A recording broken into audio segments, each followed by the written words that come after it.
Hi everyone! Another day, another mini vlog na naman. Punta na naman nga kami ni nanay dito sa bukid para bisitahin ang bahay namin. At ayan, nagluto siya ng pininyahang manok. Madalas talaga si nanay ang nagluluto sa amin kasi sabi niya masarap daw siya magluto. Sabi ko masarap din naman ako magluto pero syempre, mother knows best. Kaya ayan, hinahayaan ko na lang talaga na siya yung magluto kasi ayaw niya rin talaga nang wala siyang ginagawa. Ganun siguro talaga, no? Pag nasana yung katawan mo na palaging may ginagawa, gusto mo palagi kang kumikilos kahit minsan pagod na pagod ka na. Ayan, inumpisahan niya nang antadtarin ang mga manok. Sa sobrang talas ng aming kutsilyo, ayan, tignan mo para na siya nagtatadtad ng karne ng tao. Charot lang syempre. Wala kasi kaming malaking kutsilyo para pantadtad sa mga matitigas na buto, gaya nitong manok. Pagkatapos niyang tadtarin, binabad niya muna sa pinya and then ito po ang kanyang mga gagamitin. Syempre, at nag-umpisa na siya nagpadingas ng apoy para maisalang na rin ang kawali. At ayan, habang nagluluto siya, hindi ko alam, nakaidlip pa na ako that time. Hindi ko na nasubaybayan yung pagluluto niya. At saka isa pa nga pala, kaya gusto niya siya yung nagluluto kasi wala daw taga-video pag ako nagluto kasi hindi raw siya marunong mag-video. Wala daw kaming maiba-vlog, sabi niya. Nakakatuwa nga to si nanay kasi siya mismo nagpupush sa akin na mag-vlog kami. Kasi gusto niya daw maipagawa tong bahay namin kasi tingnan mo naman, no. 'Di ba, tagpi-tagpi ang aming bahay at gusto niya rin daw na balang araw katulad ng ibang vlogger, makakatulong din daw kami sa ibang tao, lalong-lalo na dito sa lugar namin na ang dami-daming dapat i-improve. Sa mga hindi pa nakakaalam, dito sa lugar namin wala po ditong kuryente and hindi rin nawasa ang tubig dito. Kailangan mong umigib sa poso. At syempre, maputik din ang daan. Pero ngayon, medyo na-improve na siya kasi yung kalsada namin meron ng semento. And dati, puro gasera lang ang mga ilaw namin dito. Ngayon, meron ng mga solar. Yun nga lang, ang hindi nagbago dito sa lugar namin, syempre, tumatawid pa rin kami ng ilog at nakakatakot tumawid sa ilog, lalo na pag sobrang laki ng tubig. Pagkatapos nga namin kumain, sabi nitong tito ko, ang haba na daw ng buhok niya, hindi daw siya nakakapunta ng bayan kasi nga, panay ang ulan.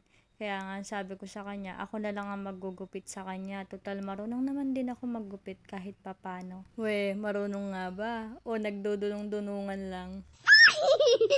Hindi naman ako expert, pero nakikita ko lang kasi. Tapos ayun, parang kapag napapanood ko yung mga naggugupit, nagkakaroon na lang ako ng idea na, ganito pala dapat ang gagawin para hindi siya maging uka-uka or whatsoever. Nakakatawa nga yung tito ko kasi tinatanong niya ako, marunong ka ba talaga? Siyempre, buhok niya nakasalalay dito, pero sabi ko, meron din naman po akong alam kahit papano.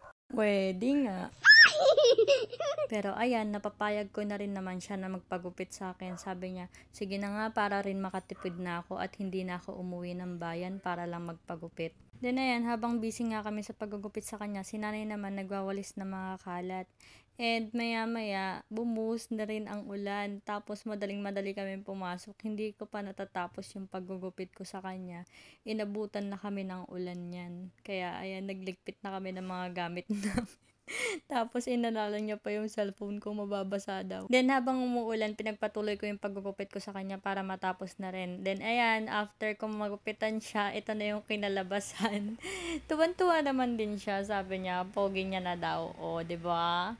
Tapos ayan, pagkatapos ng ulan, ito na naman ang maraming kalat na dahon. Bali wala lang ang pagwawalis ni nanay kanina.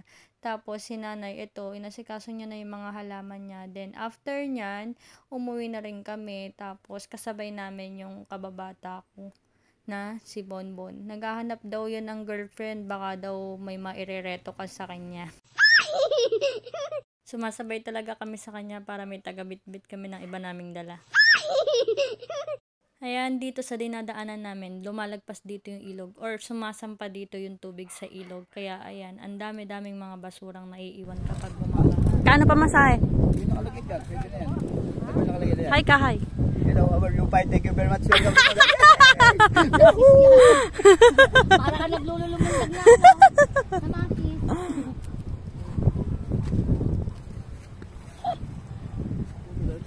Di naman sinabi ko magkano pamasahe. Paano naman masasabi?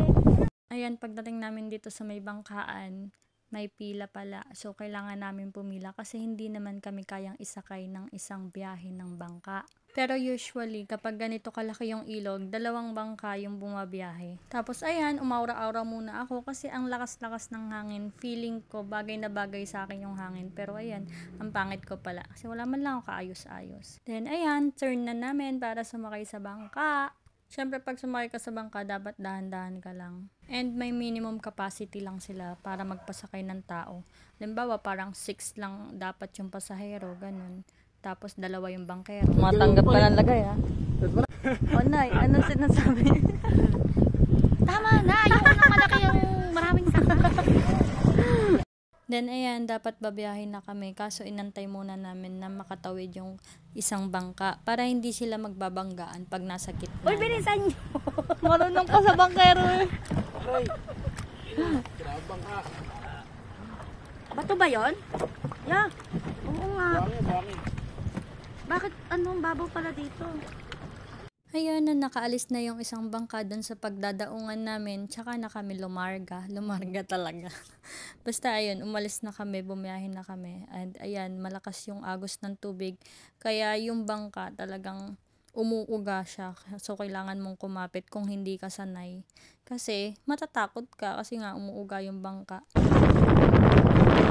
Tapos ayun na, nakababa na kami ng bangka, nakita ko to yung Amerikanong kalabaw. O diba, pati kalabaw may lahi din. O sa mga naghahanap ng afam dyan. Charot. Tapos, before kami makapunta ng bayan, ayan, may dadaanan muna kaming maputik. Ayan, medyo malayo-layo pa yung lakarin namin bago kami makarating ng bayan. Pagtawid ng ilog. Then, pagdating namin sa bayan, ayan, nagutom kami. Sobrang layo ng nilakbay namin. Kaya kumain muna kami ng goto. Si nanay gutom na daw. Yun lang. Bye!